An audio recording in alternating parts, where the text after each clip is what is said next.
इंतकाल हो गया, जनाजा हमारे घर में रखा हुआ है।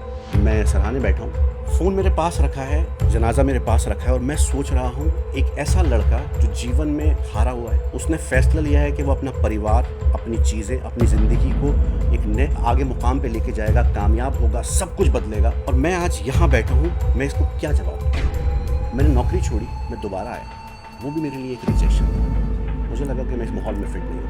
एक इंसान जब खुद पे भरोसा करता है, इससे कोई फ़र्क नहीं पड़ता कि आप 2 बार रिजेक्ट हुए, 4, it's a part of the game, right? But if you trust yourself कि आप जीवन में मरने से पहले एक बार तो मैं कामयाब हो, तो मुझे लगता है rejections are very good. It give you the confidence कि यार हाँ, जीवन में मैं फेल हुआ हूँ, उसके बाद आपको कामयाबी का मतलब समझ आता है कि ये होती है। मैं वापस आया, घर नहीं गया, 2 दिन के बाद घर गया।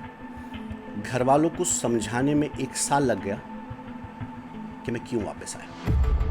अगर मैं आपसे कहूँ आप ये मुझे पेन सेल कर दीजिए, तो आप क्या मुझसे पहली बात कहेंगे?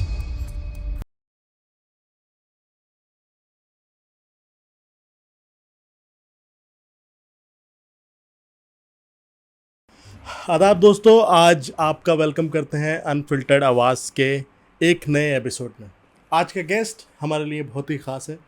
ये शख्स उत्तर प्रदेश के एक सिटी रामपुर से निकला और इसने अपने इल्म के, अपने नॉलेज के, एक्सपीरियंसेस, हार्ड वर्क की बदौलत ना सिर्फ इंडिया बल्कि इंटरनेशनली सऊदी अरब और दुबई जैसे देशों में अपने इल्म का परचम लहराया। ये वहाँ रुका नहीं, फिर इन्होंने डिसाइड किया कि अब जो इल्म इन्होंने गैदर किया है, अपने अंदर हासिल किया है, ये अब बहुत हज़ारों की तादाद में स्टूडेंट्स को और वर्क करने वाले कॉरपोरेट एम्प्लॉयज़ को या फिर टीचर्स को ट्रेन करें। जी, आज हमारे साथ हैं a well known public speaker, a well known motivational speaker, sales trainer, communication trainer और स्टोरी टेलर। मैं बात कर रहा हूँ मिस्टर साकिब खान की। Thank you so very much. कैसे हैं भाई आप? बहुत बढ़िया सर, आप कैसे सबसे हैं? पहले तो अनफिल्टर्ड आवाज़ की तरफ से और हम सब पूरी टीम की तरफ से बहुत बहुत शुक्रिया थैंक यू। कि आप कीमती वक्त निकाल के यहाँ आए और आपने हमें टाइम दिया। बहुत बहुत शुक्रगुजार रहेंगे हम। सबसे पहले तो भाई पब्लिक जानना चाहती है कि साकिब खान कौन है, क्या करते हैं, बिल्कुल, और आप अपना एक छोटा सा इंट्रो हमारे बिल्कुल। तो उससे पहले खालिद भाई, आपका बहुत बहुत शुक्रिया मुझे आज इनवाइट करने के लिए। And I am really glad आपकी टीम और इस आपने जो सेटअप बनाया है, आप एक विज़न पे काम कर रहे हैं, रियली अप्रिशिएट दैट। तो मैं अपने बारे में अगर बताऊं तो मेरा नाम साकिब खान है और रामपुर में दो चार लोग मुझे रामपुर का मोटिवेशनल स्पीकर के नाम से जानते हैं। अरे वाह। तो अपना विज़न मिशन यही है कि वो 2-4 लोग, 200-400 लोग और 2-4 मिलियन लोगों तक अपनी आवाज़ पहुंच पाए। और जैसे आपने कहा, मैं एक मोटिवेशनल स्पीकर हूँ, सेल्स एंड कम्युनिकेशन ट्रेनर हूँ और पिछले 10 साल से ज़्यादा मैं स्टूडेंट, टीचर्स और पेरेंट्स के साथ काम कर रहा हूँ कि कैसे हम ये बता पाएँ कि communication is the number 1 skill in today's time. और अगर आज ये यूथ, ये जनरेशन उसके बारे में नहीं सोचेगा या काम करेगा, so it will be a trouble as a nation, we will get a trouble. So यही मैं अपने बारे में अगर कहूँ तो यही मेरे इंट्रोडक्शन में है। बाकी तो हम आगे बात करेंगे कि हम क्या कर रहे हैं, कैसे कर रहे हैं। तो अगर मैं अपनी जर्नी की बात करूँ तो in 2014 I have complete my masters and then I move to Saudi Arabia. और 4 साल वहाँ रहने के बाद एक लॉजिस्टिक कंपनी में एज अ ट्रेनर काम करने के बाद मैं इंडिया आया और यहाँ आकर मैंने अपनी स्पीकिंग और ट्रेनिंग की जर्नी स्टार्ट की। और 3 साल पहले मूव टू दुबई और currently I am working in an IT company. उसके साथ साथ मैंने अपनी कंपनी स्टार्ट की है T4 ट्रेनिंग, जहाँ पे हम sales and communication training student, teachers and corporate employees को प्रोवाइड कर रहे हैं। So this is very nice. Saqib भाई, आप मुझे उस वक्त में लेके जाना चाहेंगे जहाँ पे आपने, ऐसा कौन सा पल था जहाँ आपने डिसाइड किया कि अब आप एक मोटिवेशनल स्पीकर बनना चाहेंगे और लोगों को मोटिवेट करेंगे, जो भी आपने पाया है वो आप लोगों तक पहुँचाएंगे, और ऐसा क्या इंसिडेंस था जो हमारी लोग सुने तो वो इंस्पायर हो? मुझे आज भी याद है खालिद भाई कि जब कॉलेज में था तब मैं अपने जूनियर्स को और अपने क्लासमेट्स को क्लास में, because I was a hosteller, तो मैं रात में, हमारे क्लासेस खुलते थे, हम स्टडी के लिए बैठते थे, तो मेरे जूनियर्स के और अपने साथ वालों के साथ मैं बैठता था और उनको communication classes, how to prepare for an interview, how to be positive, ये सब चीज़ों के बारे में बात करता था। तो जैसे आपने पूछा कि ये कब सिलसिला शुरू हुआ, मुझे लगता है ये मेरी डीएनए में था हमेशा से। ऐसा कोई दिन नहीं जब मुझे लगा हो कि यार मोटिवेशनल स्पीकिंग करते हैं। मैं ये सुनने में बड़ा अजीब लगेगा मुझे लगता है, पर मैं लाइफ में 99.9% पॉजिटिव ही रहता हूँ। मेरे जीवन का सिर्फ एक ही डर है कि मेरे जीवन में जो 5, 10, 15 लोग हैं, अगर वो जीवित हैं, तब उसके अलावा मुझे कोई चीज़ डिमोटिवेट करती ही नहीं है उसके अलावा। सो ये कोई ऐसा दिन नहीं था, कोई ऐसा पल नहीं था। जब शायद मैं स्कूल में था तभी भी मैं ये सब बातें करता था। उस टाइम सोशल मीडिया नहीं था। उसके बाद फिर जब कॉलेज आ गया तब मैं ये सब बातें करने लगा। फिर मैं नौकरी करने लगा, फिर सोशल मीडिया आ गया। यूट्यूब पे 2014 में मुझे याद है पहली बार मैंने अपनी वीडियो बनाई। तो ये it is like it was in my DNA from the beginning. और मैं हमेशा बोलता हूँ, जैसे स्टीव जॉब्स ने कहा है कि you should always do what you love. So ये मुझे हमेशा से पता था कि ये मुझे आई फील इट। जब मैं लोगों से बात करता हूँ, मैंने दिल्ली यूनिवर्सिटीज़ में प्रोग्राम किए, हिमाचल प्रदेश यूनिवर्सिटी में प्रोग्राम किए, तब मैं समझ में आया कि आई एम एन्जॉइंग दिस। और जो मैंने जर्नी में सीखा है मुझे लगा कि मुझे अपने भाइयों तक पहुँचाना चाहिए। सो वहाँ से ही ये जर्नी आगे शुरू हुई। एक बहुत बड़े मोटिवेशनल स्पीकर ने बिल्कुल ही सेम बात कही थी मुझसे भी डायरेक्टली एक बार। उन्होंने यही बोला था कि वो मोटिवेशनल स्पीकर की पॉजिटिविटी इस लेवल की होती है कि वो खुद की जान तो हथेली पे लेके घूमता है, बट अगर कोई भी चीज उनको हल्का से ट्रबल करती है तो वो उनके लव्ड वंस हैं, otherwise they will be very positive. So no doubt. I जैसे आपने बोला कि सेल्स ट्रेनिंग करते हैं आप, एक बहुत बड़ा जॉब है एक सेल्स और ऊपर से ट्रेनिंग, क्या डिफिकल्टी रहती है इस टाइम की? Sales is one of the toughest job, because sales में आपको सबसे ज़्यादा नो सुनना पड़ता है। कोई भी काम अगर आप ये माइक है, ये स्टूल है, ये चेयर है, अगर मैं बोलूँगा किसी से ये खरीद दो, वो बोलेगा कि नहीं मुझे नहीं चाहिए, तो दूसरे आदमी के पास जब मैं जाऊँगा तो मेरा वो कॉन्फिडेंस नहीं रहेगा जो पहली बार था। इसीलिए sales is a challenging job. आप जब कंपनीज में काम करते हैं तो मंथली और वीकली बेसिस पे आपके टारगेट्स हैं।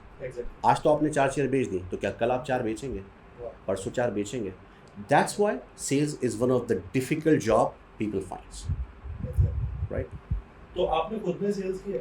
जी, मैं सेल्स, जैसे मैंने बताया, जब मैं दुबई गया तो there was a US based IT company, we were Amazon partner company. तो मैंने अमेज़ॉन के साथ, माइक्रोसॉफ्ट के साथ, गूगल के साथ काम किया है। तो I was a sales and alliance manager. तो sales was a part of my job. What was the product you used to sell? We were AWS, Amazon web service. So कोई भी कंपनी अगर क्लाउड पे आना चाहती है, so we do the complete migration, उनके data centre का, चीज़ों का कैसे क्या करना है, तो वी डू कंप्लीट माइग्रेशंस। ताकि भाई बिलीव और पेशेंस, यकीन और सब्र लाइफ में कितना इम्पोर्टेंट? तो देखिए, बिलीव का तो यह है कि अभी मैं गाड़ी निकाल के घर जाऊंगा, ठीक है, अगर मुझे बिलीव नहीं है घर नहीं पहुंचूंगा तो घर नहीं पहुंचूंगा। बिलीव तो आपका एग्जिस्टेंस की शुरुआती बिलीव से है। आपके हर एक फैसला, आपका हर एक मूव आपके बिलीव पे ही डिपेंड करता है। जिस आदमी को बिलीव नहीं है, सेल्स की आपने बात करी, मुझे बिलीव ही नहीं है मेरा प्रोडक्ट बिकेगा, नहीं बिक सकता। उसके लिए आपको यू शुड बिलीव योरसेल्फ कि हाँ, उस बिलीव के पीछे बहुत सारी चीज़ें हैं, आपकी प्रैक्टिस, प्रिपरेशन। वो ऐसा नहीं है बिलीव के रात को मैं सो रहा हूँ और सुबह उठ के कह रहा अरे एक दिन भाई तुम्हारा कामयाब होगा, नहीं होगा। भाई कामयाब होगा जब प्रिपेयर करेगा, लर्न करेगा, चीज़ें सीखेगा। तो ये बड़ा इंपॉर्टेंट है। जहाँ तक आपने दूसरे अल्फाज की बात की, सब्र, patience. Patience is the key of success. It is very important, because एक रात में कुछ नहीं होता, एक दिन में कुछ नहीं होता, एक पॉडकास्ट से कुछ नहीं होता, एक जुमले से कुछ नहीं होता, एक जीवन में लेकिन बहुत कुछ होता है। सब्र अगर आपके पास है, आपको ये समझना पड़ेगा कि फेलियर मेरे काम का हिस्सा है। 10 बार आप फेल होंगे, 20 बार फेल होंगे, आपको यकीन है और सब्र आप कर पा रहे हैं, तभी आप आगे बढ़ेंगे। जिन लोगों में पेशेंस नहीं है वो गिव अप कर देते हैं बहुत आसानी से। पहली वीडियो अगर 2014 में मैंने डाली थी और उस पर 25 व्यू आए थे, मुझे लगता है यार नहीं हो पा रहा है, तो मैंने बहुत शानदार बनाई थी, लेकिन मुझे था कि यार नहीं, कितना टाइम हो गया, 2014 आज 2025, 11 साल। और उससे पहले जब मैं ग्रेजुएशन कर रहा था तब भी मैं यही काम कर रहा था। पेशेंस बहुत ज़रूरी है, अगर उस टाइम छोड़ देता ख़त्म हो जाता। भरोसा अपने ऊपर था और सब्र, जिन लोगों में ये 2 चीज़ें हैं वो लोग को रोकना मुश्किल है। उन लोगों के लिए आप कहना चाहेंगे, क्या कहना चाहेंगे जो अपना मुल्क छोड़ के, अपने घर को छोड़ के, घर छोड़ के जाते हैं बाहर, खुद खाना बनाना, खुद एक स्ट्रगल, बाहर की लाइफ आपने बहुत देखी। इन इंडिया भी आप बाहर रहे हैं, मैंने भी एक छोटा सा सफर देखा है जब हम घर से दूर होते हैं, और खास तौर पे वो जो दर्द होता है कभी कभी ना, जब कोई नहीं होता, बिल्कुल हमारे बुखार आ रहा है, बिल्कुल कोई पूछने वाला नहीं है, बिल्कुल बिल्कुल मम्मी का फोन आया, बस सब बढ़िया है, खा लिया है। बिल्कुल। उन लोगों के लिए क्या आपका एक मैसेज रहेगा और क्या आप उनको सलाह देना चाहेंगे? पहले तो मुझे लगता है जो भी भाई या बहन अपने मुल्क से दूर है वो एक बलिदान है। बिल्कुल। मुझे याद है जब मैं सऊदी अरेबिया में था तो एक ड्राइवर कंपनी ने मुझे दे रखे थे जिनको मैं अंकल बोलता था, आज भी वो मुझसे कनेक्टेड हैं। अच्छा। और उनको 30 साल हो गए सऊदी अरेबिया में, और वो हर 2 से 3 साल के बाद मुंबई जाते थे, वो मुंबई के थे। ठीक है। एक दिन मैंने उनसे पूछा कि आप 30 साल में सिर्फ 15 बार अपने घर गए हैं। उस दिन उन्होंने मुझसे कहा कि जो घर से बाहर रहता है वो बलिदान देता है। उस दिन मुझे समझ आया कि हाँ ये बलिदान है। लेकिन बीइंग अ मोटिवेशनल स्पीकर, ये बड़ा इंटरेस्टिंग है सुनना। मैंने सोचा कि यार मैं अपने भाइयों को कैसे समझाऊं कि ये क्या है, मतलब ये बलिदान है, ये मैं इस चीज़ को कैसे सामने रखूं, मैं उनको क्या बताऊं कि जिससे उनका फ़ायदा हो जाए, उनको समझ आ जाए। मैं ये बलिदान नहीं मानता। मुझे लगता है आपको परेशानी है तो आप घर आ जाए। अच्छा। It's about your choice. Life में only strongest people will win, financially, emotionally, physically, by everything. If you are weak you can not win in life. तो लाइफ में अगर कोई भी इंसान बाहर है, उसको लग रहा है मैं अपने घर की ईद नहीं कर पा रहा हूँ, अम्मी के हाथ के कबाब नहीं खा पा रहा हूँ, तो आपके पास ऑप्शन है, आप अपना कॉन्ट्रैक्ट पूरा करें और आप घर आएँ, अपने मोहल्ले में लाल मस्जिद में रहें, वहीं गली के मोड़ पे खड़े हों, ईद के दिन कुर्ता पजामा पहने और उसके बाद घर बैठे अम्मी के साथ रोज़ देखते रहें सुबह शाम। लेकिन अगर आप अम्मी को एक नया घर देना चाहते हैं तो आपको बलिदान देना पड़ेगा। ठीक है। So it's very important to have a positive mindset. हर चीज़ के मैंने कहा कि 2 पहलू। मेरा काम है कि मैं आपको वो पहलू बता पाऊँ अपने एक्सपीरियंसेस से कि जिससे आप, जो मेरे लिए काम किया, हो सकता है आपके लिए काम नहीं करे। जब मैं दुबई में था और मुझसे पापा ने कहा कि यार सागर से याद आ रही होगी, मैं याद क्यों आ रही पापा, काम करने आया हूँ, घर आऊँगा, आज बैठा हूँ ना घर पे। उस टाइम रोता रहता। तो लूजिंग एटीट्यूड लाइफ में जब भी आपका है, एक मतलब रोने का या एक्सक्यूज़ के साथ लाइफ में कुछ नहीं मिलता है। ये मेरा मानना है। जो आदमी, आपको अगर किसी को देखना है कि वो कामयाब होगा नहीं होगा, आप उससे बात करके देखेंगे वो एक्सक्यूज़ देता है या नहीं। गवर्नमेंट हमें सपोर्ट नहीं करती, प्याज बहुत महंगी हो गई है, पेट्रोल बहुत महंगा हो रहा है, मत डलो, बेच दो भाई। कम्युनिटी को सपोर्ट नहीं मिल रहा है, सपोर्ट नहीं मिल रहा है यार। हाँ, तो ये बहुत इंपॉर्टेंट है।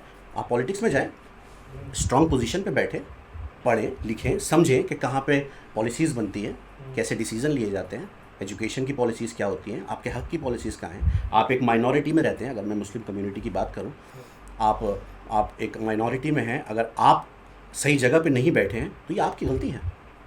एक क्लास में अगर 30 बच्चे हैं, 2 बच्चे रामपुर के हैं, 15 दिल्ली के हैं, बाकी मुंबई के हैं, उन 2 बच्चों की जिम्मेदारी है कि वो अपनी आवाज़ उठाएं और वो बात करें कि यार मॉनिटर कौन बनेगा, वरना आपका रामपुर शहर को कोई रिप्रेजेंट कर ही नहीं पाएगा। वैसे ही मुस्लिम कम्युनिटी है, अगर आप नंबर में कम हैं तो आपको आगे बढ़ना पड़ेगा। पॉलिटिक्स का मतलब क्या है, मैं शायद मुद्दे से थोड़ा अलग जा रहा हूँ, मैं पॉलिटिक्स की बात आपसे कर रहा हूँ। पॉलिटिक्स क्या है, पॉलिटिक्स को हमने नेगेटिव बना दिया। सास बहू लड़ रहे हैं आपस में तो कहते हैं पॉलिटिक्स कर रही है, राइट। आपस में भाई भाई लड़ रहे हैं, पॉलिटिक्स हो गई है, ज़मीन लेना चाहते हैं यार ये। तो पॉलिटिक्स प्रोजेक्टेड इन सच अ वे कि आदमी उससे बात करने में उसके बारे में झिझक रहा है। बट नहीं, जब आप पॉलिटिक्स में आगे जाते हैं, आप समझते हैं कि नहीं, डिसीजन मेकिंग कैसे होता है, आपको अथॉरिटीज़ में घुसना पड़ेगा, आपको एजुकेशन की पॉलिसी समझनी पड़ेंगी। तो ये बड़ा इंपॉर्टेंट है समझना कि लाइफ में आपको कैसे आगे मूव होना है। तो लाइफ में रोके कुछ नहीं होगा। तो जो भी मेरे भाई बाहर हैं, मैं उन्हें बता दूं कि आप बलिदान ज़रूर दे रहे हैं, लेकिन आप अपने लिए दे रहे हैं और अपने परिवार के लिए दे रहे हैं। और अगर आज आप नहीं देंगे तो आप घर चले जाएं, अम्मी के हाथ के कबाब खाएं, बिरयानी, और पूरा जीवन ऐसे ही रोते रोते गुजारें। So it's very important to be strong in life. ऐसी कौन सी आदतें हैं, हैबिट है जो इंसान को अपने अंदर लानी चाहिए अपनी कम्युनिकेशन स्किल्स को इम्प्रूव करने के लिए? और ये सवाल मुझसे बहुत ज़्यादा पूछा जाता है और मैं इसका आंसर ही देता हूँ। Communication is like playing a cricket, the more you practise the more you will become perfect. तो कम्युनिकेशन का पहला रूल है you have to practise. If you will not practise you can not become a good communicator. So अब practice से मेरा क्या मतलब है? प्रैक्टिस से मेरा मतलब ये है कि आप अपना इंट्रोडक्शन लिखें लाइफ में। आप जीवन में किसी से भी मिलते हैं तो आपसे वो आप अपने बारे में बताते हैं ना उसको। कितने लोग इस कमरे में मौजूद हैं जिन्होंने अपने बारे में अपना इंट्रोडक्शन लिखा है? 1% लोग होंगे, 2% लोग होंगे। कितने लोग हैं जिन्होंने उस इंट्रोडक्शन को लिख के शीशे के सामने 50 बार प्रैक्टिस की है, उसके बाद कैमरे के सामने प्रैक्टिस की है, फिर अपनी आवाज़ देखी है, फिर वॉइस मॉड्यूलेशन समझ में आया कि यार अच्छा ये तो बात समझ में नहीं आ रही है, ये तो मैं बोल ही नहीं पा रहा हूँ, ये तो वर्ड ही गलत है, ये तो सिस्टम ही गलत है, मेरा तो आई कॉन्टैक्ट जीरो है, मुझे तो समझ में नहीं आ रहा है कि प्रॉक्सिमिटी क्या होता है, बॉडी इमेजिंग क्या होती है, मैं तो बड़ा गलत बात कर रहा हूँ। तो जब आप प्रैक्टिस करते हैं देन यू बिकम परफेक्ट। तो जो भी इंसान अपनी कम्युनिकेशन इंप्रूव करना चाहता है तो आपको practice practice practice that can change your game. It's very very important. और ये बड़ा एक मिथ है, मैं हमेशा बात करता हूँ कि मातृभाषा आप अपनी सीखें। पहले तो हिंदी हमारी मातृभाषा नहीं है, अगर आप कॉन्स्टिट्यूशन के हिसाब से समझेंगे तो मैं आपको बता दूँ इंग्लिश आपको सीखना पड़ेगी भाई साहब, चाहे ये अंग्रेज़ों की भाषा है चाहे ये दुनिया में किसी की भी भाषा है। आप इंटरव्यू देने जब जाएंगे तो आप ये नहीं कह सकते कि भाई मैं तो इंडिया से आता हूँ मैं हिंदी बात करूँगा, हिंदी में बात करनी है तो आप अपने घर बैठे। तो आप हमने एक्सक्यूज़ ढूंढ रखे हैं यार नहीं हम अब ये तो क्या हमसे नहीं बोली जाती, नहीं आपको सीखना पड़ेगा। It's very very important. लोग सीखना ही नहीं चाह रहे। कितने लोग हैं जो रैपिडिक्स ला के रात में पढ़ रहे हैं, कितने लोग हैं जो उसे प्रैक्टिस कर रहे हैं। लाने का सबको शौक है, सबके पास होती है, 2 दिन किताब खोल के पढ़ते हैं आई एम गोइंग और ये सब करके, उसके बाद सब खत्म है। So practice is very very important on regular basis, with the help of that you can improve your communication skills। भाई अभी नो की बात चल रही थी, जैसा कि आपने बोला कि सेल्स भी आपका कैडर है। सेल्स में आप जानते हैं कि रिजेक्शन कितना कॉमन है। आप बताइए रिजेक्शन को ओवरकम करने के लिए, नो सुनने के बाद भी स्टे मोटिवेटेड रहने के लिए क्या लगता है? और एक सेल्स में या ऑल ओवर लाइफ की भी हम बात करें तो रिजेक्शन कितना ज़रूरी है? मुझे लगता है आप एक ऐसे शख्स से बात कर रहे हैं जो लाइफ में रिजेक्ट बहुत हुआ है। ठीक है। मुझे याद है कि जब मैंने I think 11th pass out किया तो मैं पहली बार दिल्ली गया और मैंने एक बीपीओ में नौकरी स्टार्ट की जी। तो जब मैंने नौकरी स्टार्ट की तो मैंने ये फील किया कि मैं वहाँ लोगों के बीच में सेट नहीं हो पा रहा हूँ। The way they behave, the way they are dressing up, the way they are talking, मुझे लगा यार अभी एजुकेशन की कमी है। उस नौकरी को मुझे छोड़ना पड़ा, मेरे लिए वो रिजेक्शन था। मैं आया, मैंने 12th किया, 12th करके बीकॉम में एडमिशन लिया और मैं दोबारा दिल्ली चला गया। मुझे लगा यार अब मैं ग्रेजुएशन में हूँ, अब मुझे लगता है कि एजुकेशन वाइज मुझे प्रॉब्लम नहीं आएगी। मैं दोबारा दिल्ली गया, मैं 2 साल के बाद दोबारा नौकरी की। मैं सेम चीज़ फेस की मैंने जो मुझे 2 साल पहले फेस की। मुझे लगा यार ये लोग मुझसे अलग हैं, ये मेरे साथ बात करते हैं तो मैं कंफर्टेबल नहीं हूँ। वैसे मुझे लगता है कि मैं ठीक हूँ, लेकिन जब मैं इनके बीच बैठता हूँ तो मुझे लगता है they know better than me. और मुझे लगा यार नहीं, मुझे अभी एजुकेशन की ज़रूरत है। मैंने नौकरी छोड़ी, मैं दोबारा आया, वो भी मेरे लिए एक रिजेक्शन था। मुझे लगा कि मैं इस माहौल में फ़िट नहीं हूँ। फिर जब यहाँ आया मैंने ग्रेजुएशन कंप्लीट की। ग्रेजुएशन कंप्लीट करने के बाद मैं दिल्ली दोबारा गया, मैंने फिर नौकरी की। You won't believe I was feeling the same thing. मुझे लगा यार कोई प्रॉब्लम है मेरे अंदर। फिर जब मैंने MBA स्टार्ट किया मास्टर्स में, तब मुझे समझ आया कि यार प्रॉब्लम एजुकेशन की नहीं है, प्रॉब्लम कम्युनिकेशन की है। उस दिन मुझे इम्पोर्टेंस पता चली कम्युनिकेशन की। Then I started working, started talking about it. और मैंने डिसाइड किया कि यार जो चीज़ मुझे आज ये समझ आई है, जिसकी वजह से मुझे लगा कि मेरी नौकरियां नहीं लग पा रही थी, शायद डिग्री की वजह से नौकरी नहीं लग पा रही थी, एग्ज़ाम की वजह से, काम की वजह से, प्रॉब्लम एटीट्यूड में नहीं थी, प्रॉब्लम स्किल सेट में थी।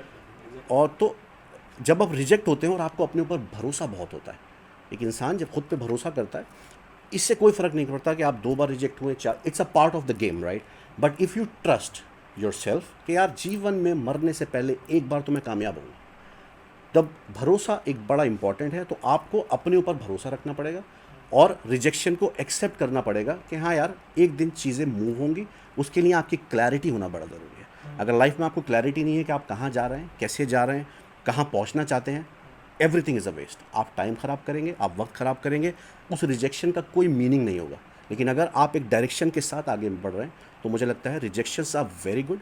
It give you the confidence कि यार हाँ जीवन में मैं फेल हुआ हूँ, उसके बाद आपको कामयाबी का मतलब समझ आता है कि ये होती क्या है। तो ये बहुत इंपॉर्टेंट है रिजेक्शन लाइफ में। ये बहुत रिलेटेबल बात आपने करी है, क्योंकि जब मैं दिल्ली गया था तो हम एक ऐसे स्कूल में पढ़े थे जो नाम का इंग्लिश मीडियम था और वहाँ 5 रुपये फ़ाइन लगता था हिंदी बोलने में। तो जब हम दिल्ली गए तो वहाँ हमने देखा कि लड़की मोमो तक इंग्लिश में मांगती है। और वहाँ तो ऐसा डर पैदा हुआ मन में कि यार हम कुछ हैं ही नहीं। तो बहुत ज़रूरी है कम्युनिकेशन स्किल। आप अपने आप को एक बहुत डीमोटिवेटेड इंसान मानने लगते हो, और वो रिजेक्शन ही थे जो जिन्होंने मुझे इंग्लिश बोलना सिखाया। मैं किसी इंस्टीट्यूट से नहीं सीखा, मैं बहुत नॉर्मल स्कूल से मैंने पढ़ाई की थी। तो ये तो आपने बहुत ज़बरदस्त बात बोली। भाई अभी एक बात चल रही थी, आपने बोला कि आप बाहर गए। जैसे कि हम अभी एक छोटे से सिटी में हैं और आप भी एक छोटी सी सिटी के हो, तो जब तक हम एक स्कूल में थे, फ्रेंड सर्कल में थे, तो हमें लगता था कि यही सब कुछ है। और जब हम दिल्ली जैसे शहर में जाते हैं तो हमको लगता है कि दुनिया बहुत अलग है, यहाँ पाने को बहुत कुछ है। एक्सपोजर लाइफ में कितना ज़रूरी है। एक उस शख्स के लिए जो एक नॉर्मल स्कूल में पढ़ा है, नॉर्मल मोहल्ले में रहा है, नॉर्मल कोचिंग सेंटर में आया है, नॉर्मल टीचर्स से मिला है, बाहर जाता है तो वो कितनी बड़ी लाइफ देखता है, एक्सपोज लाइफ में कितना करता है। एक्सपोजर बहुत इंपॉर्टेंट है भाई लाइफ में। मैं भी एक छोटे शहर से, जैसे आपने कहा, वैसे मुझे छोटा अल्फाज इस्तेमाल करना अच्छा नहीं लगता रामपुर के लिए। लेकिन कोई भी शहर मुझे लगता है छोटा बड़ा नहीं होता है, हम लोग उसको छोटा और बड़ा बनाते हैं।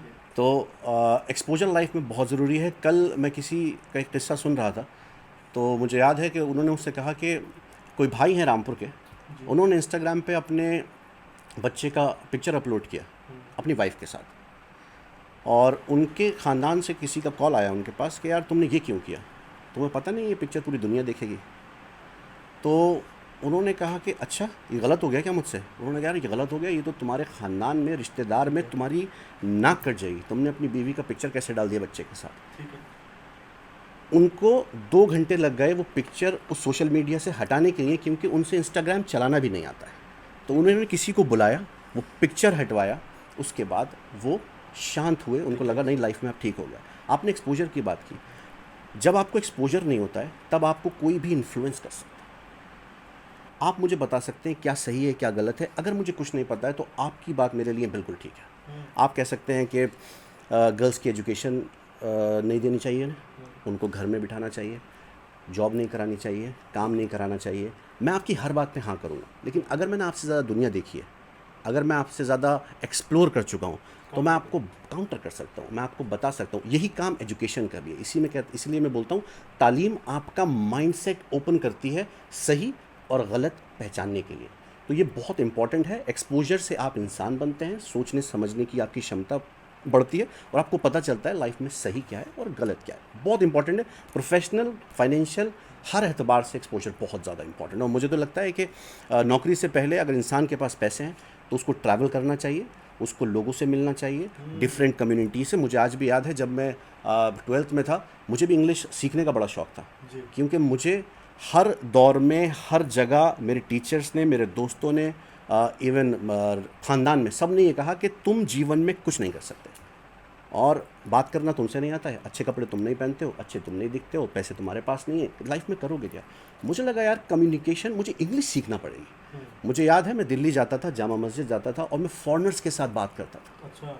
एक दिन वहाँ रहता था, सुबह जाता था, शाम आता था, और आके मुझे लगता था यार नहीं, जीवन बढ़िया चल रहा है। हर वीकेंड मेरा ये काम था।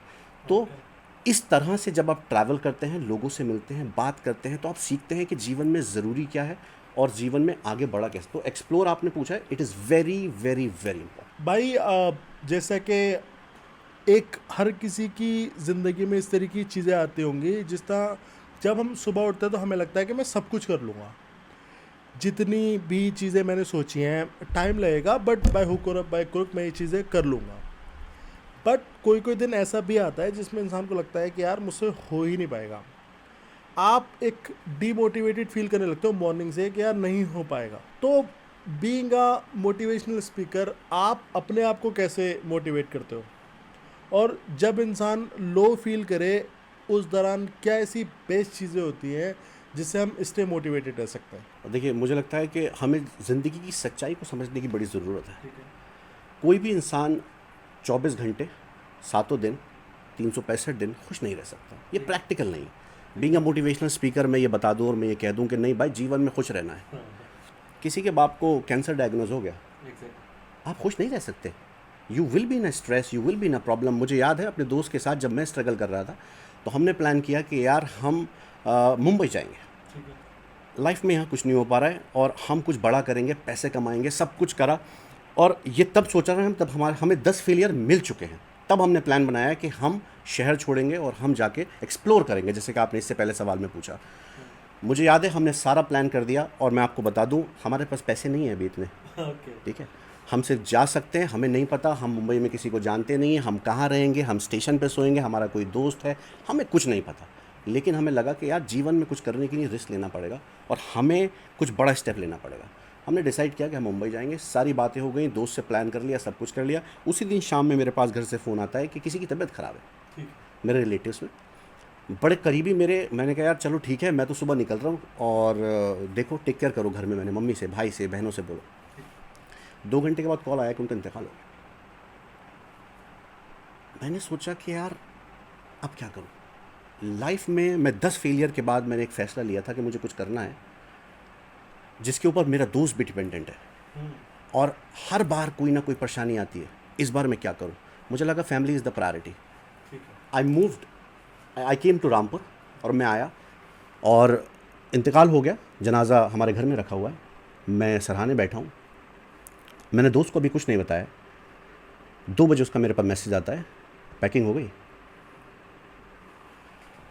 फ़ोन मेरे पास रखा है, जनाजा मेरे पास रखा है और मैं सोच रहा हूँ एक ऐसा लड़का जो जीवन में हारा हुआ है, उसने फ़ैसला लिया है कि वो अपना परिवार, अपनी चीज़ें, अपनी ज़िंदगी को एक नए आगे मुकाम पे लेके जाएगा, कामयाब होगा, सब कुछ बदलेगा। और मैं आज यहाँ बैठा हूँ, मैं इसको क्या जवाब दूँ। मैं डिमोटिवेट था उस वक्त, मैं अच्छा फील नहीं कर रहा था उस वक्त। तो आपने जैसे पूछा कि क्या करना चाहिए, मुझे लगता है it's a part of the game. कभी आपको उदासी भी होगी, कभी आपको खुशी भी होगी। लाइफ में आपको ये समझना पड़ेगा कि आपको सही फ़ैसले लेने की ज़रूरत है। तो जब मैं वहाँ बैठा तो मैंने ये फ़ैसला लिया कि यार शायद मुझे 2 दिन 3 दिन घर रहने की ज़रूरत है, शायद मेरे परिवार को मेरी ज़रूरत है। मैं 2 दिन वहाँ रहा। कम्युनिकेशन की आपने बात की, मैंने अपने दोस्त से बात की, वार्तालाप की, उसको समझाया कि क्या सिचुएशन में हूँ मैं इस वक्त, वो भी समझा, चीज़ें भी समझी। 2 दिन के बाद मैं पॉजिटिव था, मैं ट्रेन में एनर्जी में था। मुझे लग रहा था कि मैं फाड़ दूंगा मुंबई जाकर। तो negative and positive are 2 parts of 1 coin. तो मुझे लगता है कि आपको ज़्यादा ये सोचने की ज़रूरत नहीं है कि जब आप उदास बैठे हैं कि क्यों नहीं हो पा रहा है, कल सुबह होगी, सूरज निकलेगा, सब बदल जाएगा। भरोसा, स्टार्टिंग में हमने बात की थी, it's very important to believe what you are thinking. एक जगह मैंने सुना था कि life is about B and D, birth और डेथ। बी और डी के बीच में आता है सी। सी यानी चॉइसेस। तो चॉइसेस ज़िंदगी में आपकी बर्थ से लेके डेथ तक कितना मैटर करती हैं? 110%. Your choices define where you will go in life. 2014 Okay. Dammam में मेरी पहली नौकरी लगी और 3 साल के बाद मुझे लगा पैसा मोटिवेट नहीं कर पा रहा है। अच्छा। पैसा मोटिवेट नहीं कर पा रहा है, अकाउंट में पैसे हैं, सब कुछ ठीक चल रहा है, रात को नींद नहीं आ रही है। पैशन फॉलो नहीं कर पा रहे हैं, अपना काम नहीं कर पा रहे हैं, आर्टिस्ट आदमी है, क्रिएटिविटी नहीं दिखा पा रहे हैं, क्या करें। डिसाइड किया नौकरी छोड़ूंगा। पापा को कॉल किया कि मज़ा नहीं आ रहा, नौकरी छोड़ो। उन्होंने मुझसे कहा पागल हो क्या, पैसा तुम कमा रहे हो, सेटल तुम हो, सब चीज़ें तुम्हारी सेट हो चुकी हैं और शादी वादी करो, सेट हो जाओ, इसकी क्या ज़रूरत है। मैंने पापा नींद नहीं आ रही है, घर आ जाऊँ। उन्होंने बोला नहीं। 24 घंटे में मैंने फ़ैसला लिया कि मैं नौकरी छोड़ूँ। 48 घंटे में मैं हिंदुस्तान वापस आ गया। घर नहीं आया अपने, क्योंकि पापा ने कहा था कि घर नहीं आना है, बड़ी मुश्किल से नौकरी लगी है और जितने पैसे तुम कमा रहे हो तुम्हारे लिए काफ़ी हैं। किस जगह थे आप? दम्माम में था। 24 घंटे में आपने डिसीजन लिया? 24 घंटे मैंने डिसीजन लिया कि मुझे वापस आना है। मैं वापस आया, घर नहीं गया। 2 दिन के बाद घर गया। घर वालों को समझाने में 1 साल लग गया कि मैं क्यों वापस आया। पर आज अगर मैं आपके सामने बैठा हूँ और मैंने लाइफ में जो भी अचीव किया है, मुझे लगता है उस फैसले की वजह से है। लाइफ के हर स्टेज पे आपके पास 2 रास्ते होंगे। कभी कभी लगता है कि इंसान कहता है कि बहुत से लोगों, मतलब आप भी शायद सुनेंगे तो आपको लगेगा यार क्या बेवकूफ़ी का डिसीज़न है, रिस्क लेने की क्या ज़रूरत थी, यहाँ पे क्या था आपके पास जो आप वापस आ गए। इसके बहुत सारे क्वेश्चन हैं, क्या हो सकता है क्या नहीं हो सकता है। लेकिन मैं डिसाइड कर चुका था कि ये नौकरी मेरे लिए नहीं है। और मुझे कुछ और करना है। मुझे सेल्स एंड कम्युनिकेशन ट्रेनिंग करना है, मुझे मोटिवेशनल स्पीकिंग करना है, मुझे अपने भाइयों को, अपने छोटे भाइयों को ये समझाना है कि यार लाइफ में मैंने क्या गलतियाँ की हैं, कैसे पैसा कमाया जाता है, पैसे की इंपॉर्टेंस क्या है, स्किल सेट की इंपॉर्टेंस क्या है, माइंडसेट की इंपॉर्टेंस क्या है। तो वो छोड़ के, तो मेरी लाइफ का जो सर्कल है वो उस डिसीज़न की वजह से वहाँ पर है। ठीक है। उसके बाद मैं यहाँ सेटल हो गया, लेकिन फिर मैंने डिसाइड किया कि यार एक्सप्लोर ज़्यादा करना चाहिए। यहाँ तो मैं सेट हो गया, मैंने एक हिमाचल में इंस्टीट्यूट सेटअप कर दिया, दिल्ली में मैं दूसरा इंस्टीट्यूट सेटअप करने आ रहा था, 17 घंटे की ड्राइव है। रास्ते में मैंने डिसाइड किया कि यार कुछ बड़ा करते हैं, दुबई चलते हैं, कैसे जाएँ। उसी टाइम मेरी शादी हुई थी, my wife was with me. We decided कि क्या करें, दिल्ली में इंस्टीट्यूट करें। तो क्या यार, जहाँ हम पहुँचना चाहते हैं इस इंस्टीट्यूट से वहाँ पहुँच नहीं सकते फाइनेंशियली। हमने डिसाइड किया हमें दुबई जाना चाहिए। ठीक है। दुबई में मैं किसी को नहीं जानता, मेरी किसी से बातचीत नहीं हो रही है, तो जिसको भी जानता था मैंने कोशिश करी कि उनसे बातचीत करूं। वहाँ गए, नौकरी नहीं है, काम नहीं है, कुछ नहीं है। ठीक है। 3 महीने लगे, सब सेट हो गया। 3 महीने के बाद मेरी नौकरी लगी। और वही होता है, जब आप दुबई जाते हैं तो आपको क्रेडिट कार्ड बेचना पड़ते हैं। ठीक है, हम उनसे बोल रहे हैं कि हमारा 10 साल का एक्सपीरियंस है। कह रहे इंडिया में होगा, दुबई में कुछ नहीं है।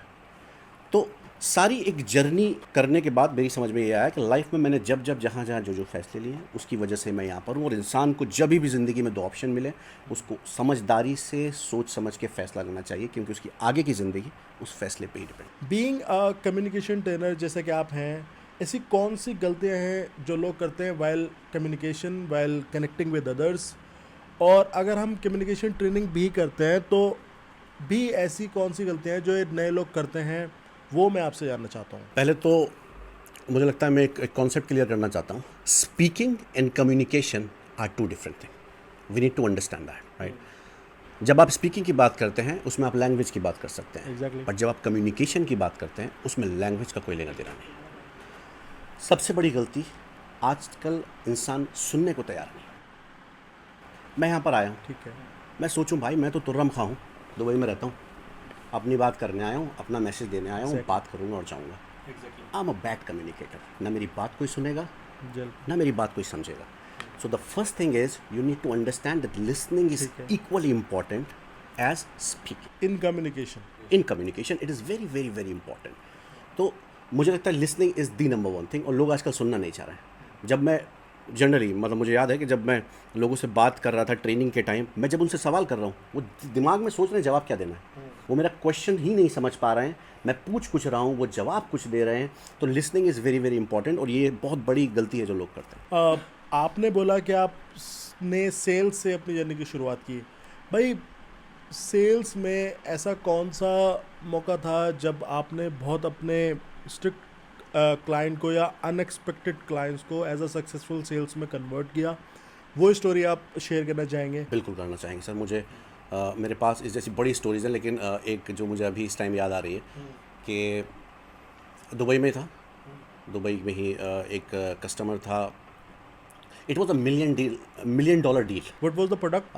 Cloud migration. तो वो दूसरे क्लाउड पे थे और ऑन प्रमाइस उनका डेटा था, और हम उनको पुश कर रहे थे कि वो माइग्रेशन करा लें। तो 1 साल से वो कस्टमर मेरे कांटेक्ट में था, 1 साल से। और बट वो इतना इम्प्रेस नहीं था प्रोडक्ट से, नहीं, शायद मेरी सेल्स पिच से, शायद कम्युनिकेशन से, शायद उसको उस टाइम ज़रूरत ना हो। इसकी बहुत सारी वजहें। मुझे लगता है सेल्स में जो सबसे ज़्यादा इम्पॉर्टेंट है दैट इज़ प्रिपरेशन।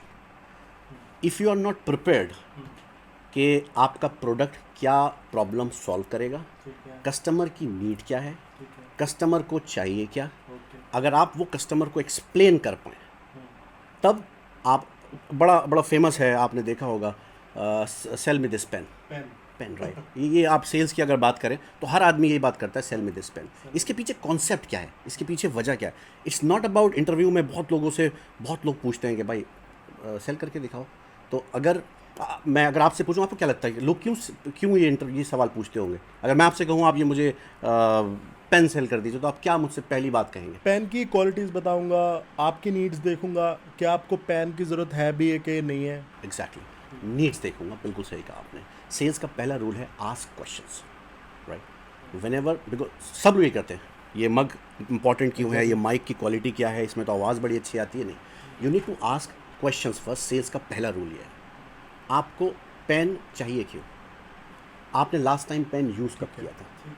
आप जब चेक साइन करते हैं तो डिफरेंट पेन यूज़ करते हैं या किताब लिखते हैं तो डिफरेंट पेन यूज़ करते हैं? आप क्या निब वाला पेन यूज़ करते हैं या बॉल पेन यूज़ करते हैं या जेल पेन यूज़ करते हैं? लास्ट टाइम पेन कब यूज़ किया था? पॉकेट में आप पेन ब्रांडिंग के लिए यूज़ करते हैं या बस ऐसे ही लगा लेते हैं? ये सवाल जब आप पूछते हैं कस्टमर से तब आप समझ पाते हैं इसकी नीड क्या है। नीड क्या है? तो the first thing is ask questions from your customer. Exactly. When you ask questions you get the information, on the basis of that you project your product. ठीक है। आपके प्रोडक्ट की 10 क्वालिटीज़ हैं, कस्टमर को कोई इंटरेस्ट नहीं है 10 सुनने में, उसकी जो एक परेशानी है उसके बारे में अगर आप उसको बता पाएँ कि यार आप साइन करते हैं चेक पे तो आपको ये पेन चाहिए होता है, मेरे पास ये बेस्ट क्वालिटी का पेन है, वो शायद आपको आपका पेन खरीद ले। So in sales this is very important to ask questions. हम आपके एक्सपीरियंस की बात कर रहे थे, आपने एक बहुत डिफ़िकल्ट क्लाइंट को कन्वर्ट किया। तो उस कस्टमर को मैं बहुत टाइम से डील कर रहा था और वो मतलब था कि कभी कुछ कभी कुछ, फिर मुझे लगा कि जैसे मैंने आपको बताया, देन आई थॉट कि शायद मेरे पास कस्टमर की डिटेल्स नहीं है, मैंने होमवर्क नहीं किया है। देन एक दिन मैंने गाड़ी उठाई और मैं उनके ऑफिस पहुंचा just for a coffee, not for a business, कि सर मैं यहाँ से गुजर रहा हूँ, क्या कॉफ़ी पी सकते हैं? तो एक साल में इतनी रेपो तो बन चुकी थी, तो उसने बोला कि हाँ कॉफ़ी पी सकते हैं। फिर बैठा, उस दिन मैंने प्रोडक्ट पिच नहीं किया, उस दिन मैंने उससे रिपोर्ट बिल्डिंग किया। उससे मैंने पूछा और सर कैसे हैं? ही वॉज फ्रॉम यूके, कि सर जा कब रहे हैं आप यूके और कहाँ रहते हैं, कैसे हैं, यहाँ क्या रह रहे हैं, फैमिली के साथ हैं? तो सर ये बताइए, वो 1 साल से हम बात कर रहे हैं माइग्रेशन के बारे में, तो मैं समझ पा रहा हूँ आसान नहीं है डिसीजन, बट आप माइग्रेशन कराना क्यों चाह रहे थे? उसने कहा यार साकिब ये 4 चीज़ें उसने मुझे बताई कि यार ये प्रॉब्लम थी, ये दिक्कतें थी, ये चीज़ें थी। फिर मैंने उसको एक केस स्टडी दी जो झूठी थी। मैंने उससे कहा सेम 4 प्रॉब्लम्स तो अभी उस कस्टमर की हमने दूर किए भाई, एक बंदे की थी। और ये तो केस स्टडी है, तो हम चाहे डिफरेंट हम कर चुके हैं, लेकिन मैंने बिल्डअप करके उसको अपना प्रोडक्ट पिच किया और मैंने उससे कहा कि यार ये तो हम सॉल्व कर चुके हैं। अगर आपने आज इसे रिजॉल्व नहीं किया तो एक कस्टमर ऐसा है जिसने ये डिसीजन नहीं लिया और उसके बिजनेस में 4 नई प्रॉब्लम्स आ गई। डेटा सिक्योरिटी, आप तो फंस जाएंगे। यू आर रनिंग 500 लोगों की आपकी टीम है, आपका डेटा है, सब कुछ है, आपका डेटा करप्ट हो सकता है, चीज़ें प्रॉब्लम हो सकती हैं। उसको समझ आया यार बात तो ये ठीक कह रहा है। So that conversation, that homework, that approach changed that dead deal into a sales. उसके बाद मैंने तब भी उससे नहीं कहा कि आप हम क्या करें, नेक्स्ट कैसे करें। When I go home, next day he called me, he write me an email कि यार साकिब मुझे लगता है we should talk about it more. So then मैंने अपनी टेक्निकल टीम को इन्वॉल्व किया, जो उसके प्रॉब्लम्स तो उसको और डिटेल में बात की, सॉल्यूशन की बात की, and that deal turned into a sale. Preparation, homework, ask questions and at the end communication. Saqib Khan की पर्सनैलिटी एक्सपोजर बताता है कि उन्होंने जब अपना देश छोड़ा, जब वो सऊदी अरब जैसे, दुबई जैसे देश में गए, हिंदुस्तान में एक बहुत कॉमन वर्ड है धक्के खाना, बहुत धक्के खाए होंगे। आप मुझे उस वक्त में लेकर जा सकते हैं भाई, जिसमें आप वो स्टोरीज बताएं जिसमें आपने बहुत बड़ा टफ टाइम फेस किया, ख़ास तौर पे आप जब अपने मुल्क में नहीं थे, क्या वो सिचुएशन थी? मुझे लगता है देश से पहले जब मैंने शहर छोड़ा मैंने तब भी बहुत धक्के खाए। ठीक है। जाकिर नगर हमारा अड्डा हुआ करता था क्योंकि हमारे दोस्त वहीं रहते थे। सारे बेरोज़गार एक ही कमरे में रहते थे और सबको सुबह इंटरव्यू पे जाना था। कोई बताने वाला नहीं है कहाँ इंटरव्यू होते हैं, कोई बताने वाला नहीं है, बस ये पता है कि BPO होता है और वह नौकरी। 11-12 का बच्चा है और माँ बाप कह रहे हैं कि ज़िंदगी में कुछ कर लो, और उसकी नौकरी लग गई है, उसने वो कर लिया है, वो पढ़ाई में बड़ा अच्छा है, तुम कब करोगे? ये सब सोच के हम दिल्ली गए। हमने उस कमरे में रहे, सुबह उठे, रात भर। हमारे पैसे नहीं है, पैसे हमारे पास किसी दौर में हमारे स्ट्रगल में नहीं रहे, और मैं ये बड़ा प्राउडली बात करता हूँ। आज सब कुछ होने के बाद मैं ये बताना चाहता हूँ कि कल जब मैं ज़ीरो पे खड़ा था और आज अल्हम्दुलिल्लाह चीज़ें सर्वाइवल के लिए मेरे पास हैं, उस टाइम और आज के टाइम में मेरा माइंडसेट हमेशा सेम रहा। कभी मैंने नज़रें नीचे नहीं की कि यार आज नहीं है। मुझे पता था पैसा एक दिन इतना होगा कि पैसे के बेड पे सोऊंगा भाई मैं, मुझे भरोसा था अपने ऊपर। मैं उस कमरे में बैठा हूँ, रात भर इंटरव्यू की तैयारी चल रही है। सुबह उठ के मैं गुड़गांव इंटरव्यू देने गया, गलती से मैं लाल रंग की बस में बैठ गया। उस टाइम पे ऑटो वॉज अ लक्ष्य, तो मैं लाल बस में बैठ गया और बैठने के बाद वो 5 रुपये की टिकट की जगह उसने मुझसे कहा 10 रुपये का टिकट है। फिर मैंने पूछा कि 10 रुपये का टिकट क्यों है? उसने कहा आप AC बस में चढ़ गए। मैंने उससे बोला कि बस रोको भाई। वो 5 रुपये मेरे लिए इतने इंपॉर्टेंट थे कि उस बस से मैं उतरा, मैंने वेट किया, 200-400 मीटर पैदल चला, हरे बस का इंतज़ार किया, उस ग्रीन बस में बैठ के मैं वहाँ गया। ये उस स्ट्रगल का हिस्सा था। मैं सुबह निकला हूँ, मैं 4 बजे पहुँचा हूँ गुड़गांव, सब कुछ लगा के कि आज नौकरी लग जाएगी भाई की। लाइन लगी हुई है ऑफिस के बाहर रिज्यूम रिसेप्शन पे देने के लिए। मैं लाइन में लगा, 1 घंटा 15 मिनट के बाद मेरा नंबर आया और जब मैंने उसे रिज्यूम दिया तो उसने मुझसे बोला कि आप जीन्स पहन के आए हैं, अलाउ नहीं है, कल आइएगा फॉर्मल पहन के। एक लड़का जो सपने लेके यहाँ पर आया हुआ है, ख़त्म हो गया। और बस हमेशा से मेरे लिए बहुत प्रॉब्लमेटिक रही है। मुझे वॉमिट वगैरह आती थी बस में, मेरे साथ दिक्कत रही है। मैंने कहा यार अब फिर घर जाना है, और मैं ये बातें बोल के आया था दोस्तों से, आज तुम्हारे भाई की नौकरी लगेगी, पार्टी होगी आज रात को। शाम में 10 बजे घर आया हूँ। उसके बाद ये सिलसिला महीनों दर महीनों चलता रहा। तो ये स्ट्रगल आपको इतना मजबूत बना देता है। एक वक्त में जब आप होते हैं तो आपको लगता है कि यार अल्लाह मियाँ सुन नहीं रहे हैं क्या हो रहा है जीवन में मेरे। ये तो मुझे लगता है जो भी मेरा भाई नौकरी करना चाहता है, लाइफ में कुछ करना चाहता है, शहर छोड़ना चाहता है, जस्ट स्टार्ट डूइंग। एक वक्त आएगा जब सबको ये लगेगा कि यार बहुत कामयाब आदमी है यार, ये तो हर बात सही बोलता है। आज आपकी बात कोई नहीं सुनेगा जब आपके पास काम नहीं। एक लड़के का अस्तित्व इस चीज़ से है कि वो काम क्या करता है। आप अपने खाल उतार के किसी को दे दें, डोनेट कर दें, फ़र्क ही नहीं पड़ता, कुछ भी कर दें। नौकरी क्या करते हैं, काम क्या करते हैं, पैसे कितने हैं, ये बताइए। और ये बात मैं मतलब सोसाइटी की नहीं बता रहा हूँ, आपकी फैमिली की बता रहा हूँ। आपके मदर फादर भी आपसे ये कहेंगे, अरे बेटे इज्जत तो बहुत मिल रही है, पैसा बताओ। कुदरत ने ही लड़के को इसलिए बनाया। तो मुझे लगता है कि मैं ज़रूर आगे बात करना चाहूँगा इंपॉर्टेंस ऑफ मनी। ठीक है। तो बहुत इंपॉर्टेंट है ये कि आपको अपने स्ट्रगल फेस को एंजॉय करना चाहिए, और जीवन में ये बहुत कुछ सिखाता है। बेशक। एक सक्सेसफुल इंसान की क्या पहचान है भाई, क्या होना चाहिए उसके अंदर? मुझे लगता है जिस गुर्बत से मैं आया हूँ, पैसा आपके पास है तो आप कामयाब हैं आज के दौर में। एग्जैक्टली। या फिर आपकी सक्सेस की डेफिनेशन अलग होना चाहिए। हर आदमी की सक्सेस की डेफिनेशन अलग है, मेरी डेफिनेशन अलग है। आपके अकाउंट में अगर पैसे हैं भाई साहब, आप कामयाब। अपनी मर्ज़ी से गाड़ी ले सकते हैं, अपनी मर्ज़ी से घर ले सकते हैं, अपनी मर्ज़ी से ट्रैवल कर सकते हैं, अपनी मर्ज़ी के शहर में रह सकते हैं, देश में रह सकते हैं, ब्रांडेड कपड़े, जो आपको जीवन में करना है कर सकते हैं, और कोई आपको ज्ञान भी नहीं पेलेगा। आप कामयाब हैं पैसे की वजह से। शक्ल आज भी आपकी वही है, माँ बाप आज भी आपके वही हैं। तो मतलब बताने के लिए या सिखाने के लिए या पॉडकास्ट के लिए कि मैं बोलूँ कि यार सक्सेस होने के लिए आपका ये कुछ ज़रूरी नहीं है। प्रैक्टिकल एक लड़के के लिए पैसा बहुत ज़रूरी है, वही उसकी कामयाबी है, वही उसका फेलियर है। आप कितने भी अच्छे हो जाएं, आप लाइफ में कुछ कर लें, माँ बाप के साथ अपना जीवन गुजार दें, आपके पास पैसे नहीं, आप फेलियर हैं at the end of the day society के लिए। तो मैं तो यही कहूँगा, पैसा बहुत ज़रूरी है। एक बहुत बड़े मोटिवेशनल स्पीकर की बिल्कुल सेम लाइन मैंने सुनी थी। उन्होंने कहा कि जब एक बेटी पैदा होती है तो उसे बचपन से ही उस तरीके का ट्रीटमेंट दिया जाता है कि पिंक पिंक कपड़े, उसके बाद वो जवान हो जाती है तो उसका दूसरा ट्रीटमेंट हो जाता है, फिर उसकी शादी होती है तो वो एक माँ बन जाती है, एक वाइफ बन जाती है। तो हर कहीं एक ट्रीटमेंट रिस्पेक्ट का और प्यार का है। और एक लड़का जब पैदा होता है तो डे वन से लोग ये चीज़ डिसाइड करने लगते हैं कि ये क्या बनेगा।